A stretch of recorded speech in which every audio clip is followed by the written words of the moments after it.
Hey, Bob Coppedge, Crotchety Old Geek, Simplex-IT, all that. This whole virus thing, the pandemic, the thing, end of the world and all that kind of fun stuff, or the, hey, it's just another flu, why are we overreacting? I don't have an opinion on that.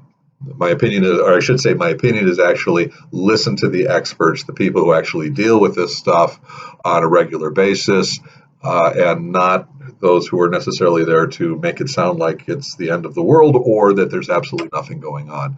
The bottom line is my suspicion is that there will be interruptions and disruptions, but not hugely. But someday it's going to happen, whether it be a pandemic, asteroid hits, zombies, the aliens land like they have it already, or resurgence of disco. Somehow these things are going to happen. And in some cases, it's going to be on a small enough scale. But my question is, your process, the process that your business, your organization is run by, faces potential interruptions. How prepared are you? And if you think you're 100% prepared, you're delusional. And if you think you're absolutely not prepared, you're probably delusional there as well. The bottom line is, it doesn't hurt, and in fact, it's a very healthy exercise to go through and simply say, how ready are we for interruption of services? Now, talking in a traditional business sense, you've got this pipeline of process. You've got your suppliers, vendors, if you will. And remember, they also have their suppliers and their vendors. Then you have your own internal process with your employees using your own resources. Then you've got your distribution methodologies, and then you've got your customers, your clients, and then their customers and their clients. And the fact is that if anything happens, that you basically are facing these interruptions through these processes, that can have a significant impact both on your bottom line, but also as how you survive these kind of interruptions. If you remember a couple of years ago, there were some earthquakes and things that happened, and hard drives were really hard to come by for months, if not, if I remember correctly, a couple of years. And yet none of the rest of us knew anything except for it was really hard to get hard drives. Similarly, you'll see that organizations that are based on getting goods and services from certain sections or areas of China are also having trouble. So here's the exercise I think would be appropriate for you to take. And Simplex-IT, we would love and be happy to help you. If you take a look at your business processes and you take a look at the pipelines that you're dependent upon, if you identify each of them, you don't have to take days to do this process. You could probably do it in a couple of hours with a couple of pizzas.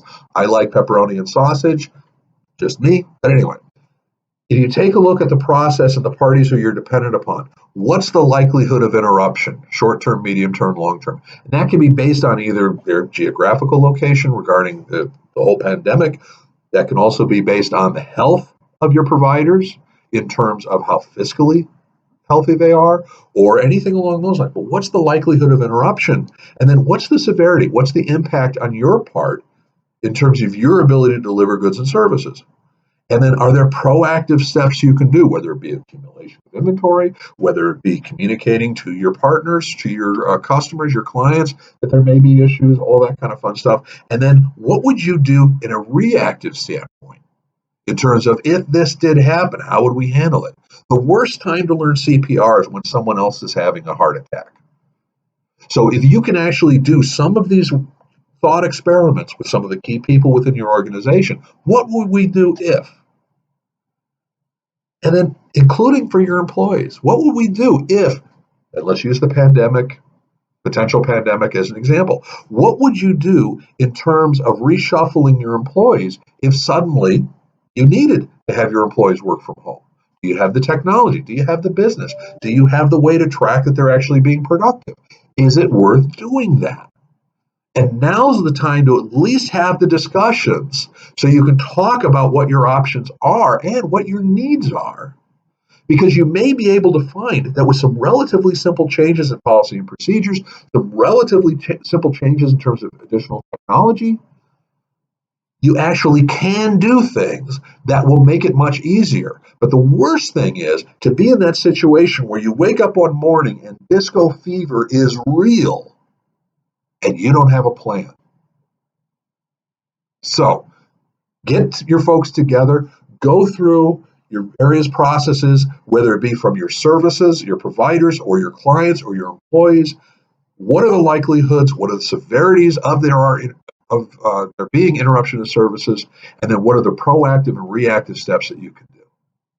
It's a relatively simple process. You shouldn't be doing it because of this one particular virus. You should be doing it because of your organization. If you have any questions, reach out and contact us. Simplex-IT, we would love to help you out. In the meantime, I'm just going to take my protection very, very seriously. Okay, Bob Coppedge, crotchety old geek. Take care.